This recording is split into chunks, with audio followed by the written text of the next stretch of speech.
নোয়াখালীর সূর্য সন্তান ব্যারিস্টার মওদুদ আহমেদ আর আমাদের মাঝে নেই। চলে গেলেন সকল ভক্ত, শুভাকাঙ্ক্ষী ও দেশবাসীকে কাঁদিয়ে আমাদেরকে ছেড়ে না ফেরার দেশে। বাংলাদেশের সাবেক আইনমন্ত্রী ও বিএনপি স্থায়ী কমিটির সদস্য ব্যারিস্টার মওদুদ আহমেদ মারা গেছেন।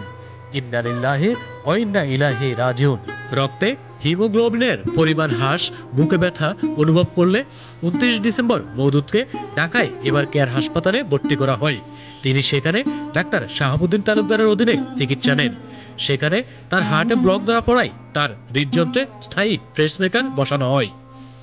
13 জানুয়ারি সিসিইউ থেকে তাকে কেবিনে স্থানান্তর করা হয়। 20 জানুয়ারি হাসপাতাল থেকে বাসায় নেওয়া হয়। এরপর আবারও 21 জানুয়ারি তাকে পুনরায় হাসপাতালে ভর্তি করা হয়। সেখান থেকে উন্নত চিকিৎসার জন্য 2 ফেব্রুয়ারি রাত 12টায় সিঙ্গাপুর এয়ারলাইন্সের একটি ফ্লাইটে তিনি দেশ ছাড়েন। সেখানে দীর্ঘদিন আইসোলেশনে থেকে পরে এলিজাবেথ চিকিৎসা নেন। মওদুদ আহমেদ বিএনপি ও জাতীয় পার্টির প্রতিষ্ঠাতাদের অন্যতম। সাবেক সাংসদ ও 8ম জাতীয় সংসদে তিনি আইন ও বিচার বিষয়ক মন্ত্রণালয়ের মন্ত্রী ছিলেন। জিয়াউর রহমান ও এরশাদের শাসনামলে মওদুদ আহমেদ বিভিন্ন মন্ত্রণালয়ের দায়িত্বেও ছিলেন। এরশাদ তাকে প্রধানমন্ত্রীও করেছিলেন।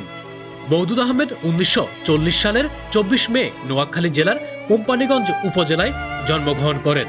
তার পিতা মাওলানা মমতাজ উদ্দিন আহমেদ এবং মাতা বেগম আম্বিয়া খাতুন। 6 ভাই বোনের মধ্যে মওদুদ আহমেদ ছিলেন চতুর্থ। তিনি ঢাকা বিশ্ববিদ্যালয় থেকে স্নাতক পাশ করে লন্ডনের লিংকনস ইন থেকে ব্যারিস্টার অ্যাটল ডিগ্রি অর্জন করেন। এরপর তিনি দেশে ফিরে আসেন এবং হাইকোর্টে ওকালতি শুরু করেন। তিনি ব্লান্ড ভিজিটিং প্রফেসর হিসেবে জর্জ ওয়াশিংটন বিশ্ববিদ্যালয়েও কর্মরত ছিলেন। 1971 সালের মুক্তিযুদ্ধে ব্যারিস্টার মওদুদ গুরুত্বপূর্ণ ভূমিকা পালন করেন। 1971 সালের মুক্তিযুদ্ধে ব্যারিস্টার মওদুদ গুরুত্বপূর্ণ ভূমিকা পালন করেন। 1971-এ ইয়াহিয়া খান আহুদ গোলটেবিল বৈঠকেও তিনি বঙ্গবন্ধু শেখ মুজিবুর রহমানের সঙ্গে ছিলেন।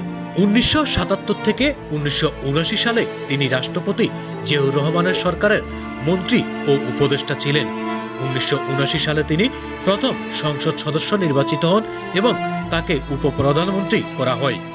এরশাদের আমলে 1985 এর নির্বাচনেও মওদুদ আহমেদ আবার সংসদ সদস্য নির্বাচিত হন এবং সরকারের তথ্যমন্ত্রীর দায়িত্ব পান। 1 বছর পর 1986 সালে তাকে আবারও উপপ্রধানমন্ত্রী করা হয়। 1988 সালে তিনি প্রধানমন্ত্রী হন। 1989 সালে তাকে শিল্প মন্ত্রণালয়ের দায়িত্ব দেওয়া হয় এবং এরশাদ তাকে উপরাষ্ট্রপতি করেন। 6 ডিসেম্বর 1990 সালে এরশাদ সরকার জনরোষের মুখে ক্ষমতা ছেড়ে দেয়।